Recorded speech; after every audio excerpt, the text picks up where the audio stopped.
Hello friends, movie strips present. Movie की शुरुआत में पॉल को दिखाया जाता है जो इस फिल्म का मेन कैरेक्टर है। पॉल एक फोटोग्राफर है जो सही फोटोग्राफी को कैद करने के लिए दुनिया भर में यात्रा करता है।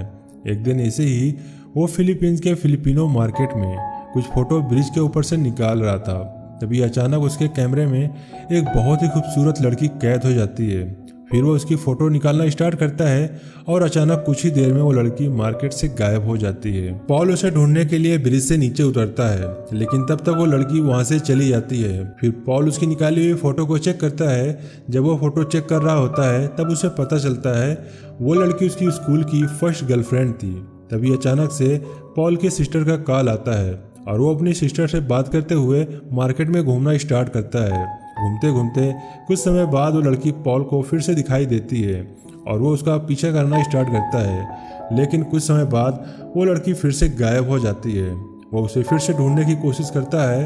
तब एना अचानक पॉल को पीछे से आवाज़ देती है। कुछ समय एक दूसरे को देखते रहते हैं। फिर एना पॉल से बात करना स्टार्ट करती है। एना उससे बोलती है, तुम काफ़ी बड़े हो चुके हो और काफ़ी हैंडसम भी लग रहे हो और कितने दिन बाद मिल रहे हैं। पॉल उसे बोलता है 16 साल हो चुके हैं और दोनों की बातें यूं ही शुरू होती हैं। एना उसकी जॉब के बारे में पूछती है और कुछ समय बाद पॉल एना को कॉफ़ी के लिए पूछता है। तब एना उसको इनकार करती है और उसे बताती है कि उसकी ऑफिस का इम्पोर्टेंट वर्क है और वो उसे बाय बोलकर वहाँ से चली जाती है। ये सुनकर पॉल थोड़ा मायूस हो जाता है और वो भी वहाँ से चला जाता है। चलते चलते पॉल को एना की पुरानी यादें आती हैं और वो भागकर उसके पास जाता है और उसे कन्विंस करता है और कहता है, हम आज 16 साल बाद मिले हैं, हम ऐसे ही एक दूसरे को छोड़कर नहीं जा सकते। तुम मेरे साथ घूमने के लिए चलो, मैं तुम्हें कुछ नई जगह पर ले जाता हूँ। और पॉल एना को मना लेता है। फिर दोनों साथ में एक पुरानी जिप्सी में बैठते हैं। एना पॉल को पूछती है, हम कहाँ जा रहे हैं? तब पॉल उसे बताता है ये एक सरप्राइज है और दोनों ही एक दूसरे को गहरी नजरों से देखते हैं और कुछ समय बाद दोनों बातचीत करना शुरू करते हैं। एना पॉल से उसके जॉब के डेली रूटीन का पूछती है। पॉल उसको बताता है उसकी लाइफ बहुत बोरिंग है और पब्लिक में भाषण देना उसे बिल्कुल भी पसंद नहीं। नेक्स्ट सीन में दोनों ब्रिज पर बात करते हुए दिखाई देते हैं। उनके 16 साल पहले के कुछ पल को याद करता है जब वो दोनों एक समुंदर में तैर रहे थे, लेकिन एना को तैरना नहीं आता था। तब वो जोर जोर से पानी में हाथ पैर मार रही थी और इसी बात को पॉल जोक की तरह लेकर एना से बताता है, जिससे एना को काफी गुस्सा आता है और पॉल एना से माफी मांगता है। एना उससे पूछती है और कितनी दूर जाना है। तभी सीन शिफ्ट होकर एक अनाथ बच्चों का स्कूल दिखाते हैं जहां पॉल सब बच्चों के लिए गिफ्ट लाकर देता है। सभी बच्चे पॉल को देखकर बहुत खुश होते हैं। पॉल लड़कों के साथ ताश खेलना स्टार्ट करता है। दूसरी तरफ एना लड़कियों के साथ गेम खेलती है। कुछ समय बाद कुछ बच्चे गाना गाना शुरू करते हैं और उनके साथ एना भी गाना शुरू करती है। पॉल और एना वहाँ से चले जाते हैं। नेक्स्ट सीन में दोनों बियर पीते हुए दिखाई देते हैं। बियर पीते हुए एना उसे बताती है उसे बच्चों के साथ वक्त गुजारना काफ़ी अच्छा लगता है और उसे थैंक्स भी बोलती है। फिर एना उससे पूछती है क्या तुमने शादी कर ली? तब पॉल उसे बताता है उसकी शादी नहीं हुई है। तभी एना उसे उसकी गर्लफ्रेंड के बारे में पूछती है। तब पॉल बताता है उसकी एक गर्लफ्रेंड थी, उसके साथ वो 2 साल तक रिलेशन में रहा। 2 साल बाद उसका ब्रेकअप हो गया। पॉल एना से उसके बॉयफ्रेंड के बारे में पूछता है। तब एना उसे बताती है उसका एक बॉयफ्रेंड है और उसका रिलेशन काफ़ी कॉम्प्लिकेटेड है। ये सुनकर पॉल फिर से बहुत मायूस हो जाता है। फिर एना और पॉल पेनिस क्वार्टर जाते हैं। पेनिस क्वार्टर वहाँ की एक टूरिस्ट प्लेस है।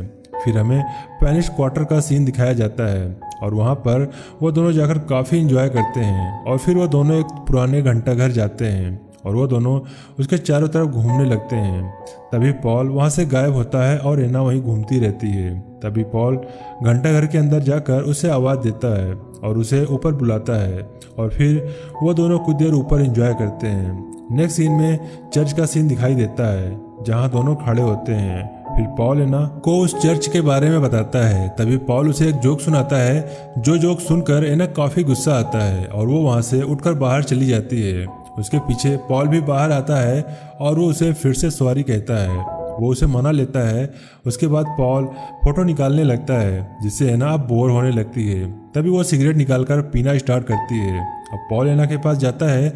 वो उससे पूछता है तुम सिगरेट क्यों पी रही हो? एना उसे बताती है मैं काफ़ी बोर हो रही थी। पॉल बोलता है ये एक बोरिंग डेट है। तब एना उसे कहती है ये बोरिंग डेट कब से शुरू हुई? दोनों की बातें ऐसे चलती रहती हैं। तभी पॉल उसे फ़ोटो निकालने की परमिशन मांगता है। तब एना हाँ बोलती है और वो फोटो निकालना स्टार्ट कर देता है। शुरू में एना बहुत नखरे दिखाती है और कोई पोज नहीं देती, लेकिन वो फिर पोज देना स्टार्ट कर देती है। वो दोनों काफ़ी देर तक एंजॉय करते हैं और नेक्स्ट सीन में वो दोनों होटल में दिखाई देते हैं। पॉल 2 ग्लास लेकर उसमें वाइन डालता है और फिर वो दोनों पीना शुरू करते हैं। फिर एना बेड पर जाती है और वो पॉल को बुलाती है और फिर एना पॉल को किस करती है और फिर दोनों एक दूसरे के साथ रात भर घपाघप करते हैं। नेक्स्ट मॉर्निंग दोनों तैयार होकर फिर से घूमने जाते हैं। दिन भर घूमने के बाद वो एक रेस्टोरेंट में खाना खाते हुए बातें कर रहे होते हैं। बातें करते हुए एना उसे अपने फैमिली के बारे में बताती है। एना कहती है उसके पिता का 20 साल पहले एक अफेयर था और वो उससे शादी करके घर लेकर आए थे, जहाँ हम लोग साथ में रहते हैं। तब पॉल ने उसे कहा, तुमने और तुम्हारी माँ ने एक्सेप्ट कैसे कर लिया? इस बात पर दोनों में बहस होने लगती है और फिर एना उससे नाराज हो जाती है। पॉल को अपनी बात गलत लगती है और वो एना को सॉरी बोलता है और फिर वो दोनों किस करना शुरू करते हैं और वो फिर से बात करना शुरू कर देते हैं। कुछ देर बाद वो दोनों क्लब में जाते हैं और वहाँ पर दोनों डांस करते हैं। एना डांस करते करते दूसरे लड़कों के साथ भी डांस करती है, जिससे पॉल को काफ़ी जलस होता है और वो उसे अच्छा नहीं लगता। तब एना उसके पास आकर उसे किस करती है और वो दोनों फिर से इंटीमेट होते हैं। ये सब होने के बाद एना पॉल को कुछ फ़ोटो निकालने को बोलती है और पॉल को अपनी फ़ोटो निकलवाने को बोलती है।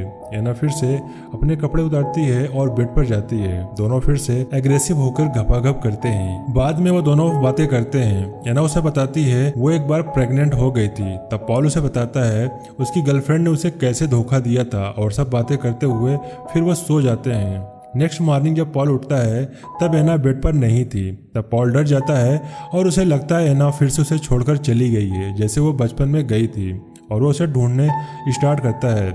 तब उसे बालकनी में बैठकर सिगरेट पीते हुए देखते हैं। तब पॉल एक गाना लगाकर उसके पास जाता है, लेकिन एना उठकर बाथरूम में रेडी होने के लिए चली जाती है। तब पॉल उसे बोलता है अभी काफ़ी सारी जगह घूमने जाना है, अभी हम ब्रेकफास्ट करेंगे, लेकिन एना पॉल को मना करती है। वो उसे बताती है उसकी कॉन्फ्रेंस मीटिंग है और उसे वहाँ जाना होगा। फिर दोनों में इसी बात को लेकर बहस होने लगती है। पॉल एना से शादी के लिए पूछता है, तब एना उसे मना करती है। एना उसे बोलती है जिस तरह तुम मुझे देखते हो उस तरह से कोई नहीं देखता।